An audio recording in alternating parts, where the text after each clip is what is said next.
Бұл жаратқаным баткен жергесін аябай эми Кыргызстандын экономикасына керек гендерди кенен чачып коюптур. Ошонун ичинде бул эми азыркы өндүрүшүнө керек болуп аткан азыр айтылганда титан ниоби гени делбек түтек деген. Ошо гендин өзү азыркы зардалы айлы руданын запастары 40 000 тоннадан ашык. Азыркы баасын айтып кетейин.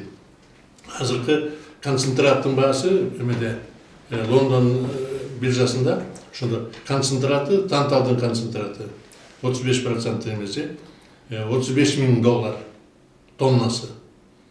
Металлический тантал болсо $280 000 тоннасы.